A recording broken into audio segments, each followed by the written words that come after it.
Welcome to the table. My name's Max, this is Table Knots, and today we're doing another episode of I finally played games that were on my shelf of shame that I was finally able to bring to the table, see how they are.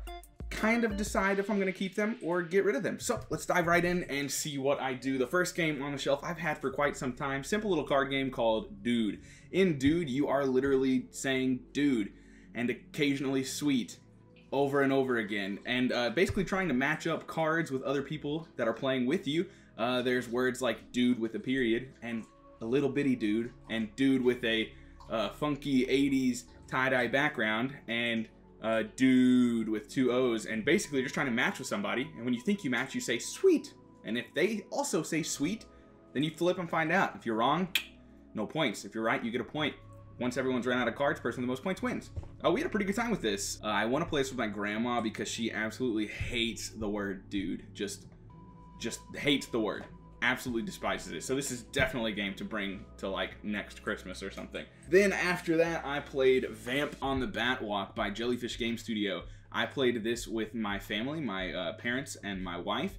And this is a trick-taking game in which your cards are flipped over, so you do not know what cards you have, but you know what cards everyone else has, and you know what cards are available, and so you're trying to deduce what you have in your hand, and like high number wins of the same suit. You can steal the show by playing the same number in a different suit, earning an immediate point. Garlic beats stars, stars beat numbers, numbers beat garlic.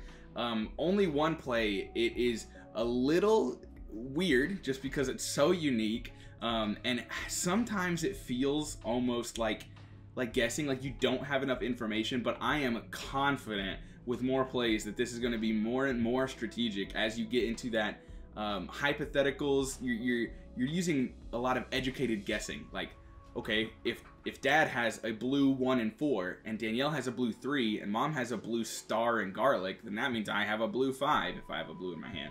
Obviously, it's not always able to narrow it down to the exact card you have, but trying to take the probability of what you have, and it's actually super fun. A little confusing just because it's so unique, but again, only one playthrough, and I've spoken to the designer of this game, and he's kind of helped me understand it, and I actually had everything right. I just wasn't confident that I had it right, but very excited to get this one back to the table once again. An extremely unique trick-taking game that I am looking forward to playing again and again. Finally, after that, this one's been on my shelf for quite some time. This is Uwe Rosenburg's New York Zoo. This is a tile placement polyomino-esque game in which you are drafting tiles, and you're moving around a board, so it's not entirely drafting. I don't know exactly how you describe it, but you're moving around a board and selecting a few options, or selecting one out of a few options presented to you to either get animals or to get little habitats for your animals that fill up your polyomino board, your zoo, and once you complete that zoo, you win the game. This is another one that I struggled with at the start to kind of grasp a couple of the rules. Granted, I jumped into it pretty quickly without trying a solo play or really watching a full-fledged video. I think I fully grasped it now. I liked it. I will say that my family liked it more than me, or so it seems. I enjoyed it.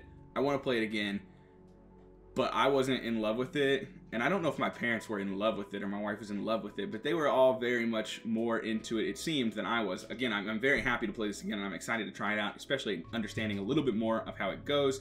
I'm just not very good with rules, and I'm the only board gamer of my group, so I'm always the teacher, so it's a bit of a struggle, and I appreciate all of them for sitting through it with me and getting through that first play experience, which is often what we have to do. We have to get through a first play experience, which is a bit of a slog and a bit of a trial and error.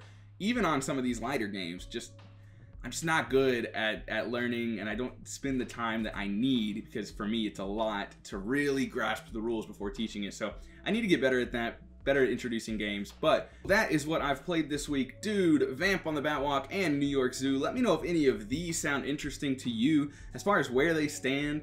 Dude, I 100% have to play it with my grandma, or at least bring it to the table and just tease her with it. I don't know if it's going to stay in my collection. There are other things I'd rather play, but it's still fun, especially if you're playing with people that don't care about games at all. All you have to know is the word dude and sweet, and you're good to go.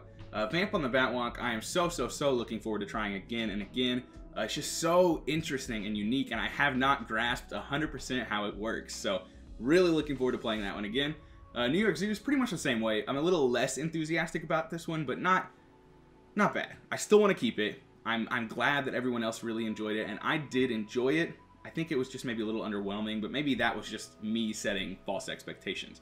This is honestly my first Uwe Rosenburg game, so maybe that was it. I don't know. Either way, looking forward to playing all of these again. Let me know down in the comments if you've played anything this week, and how did it go? We'll see you next time.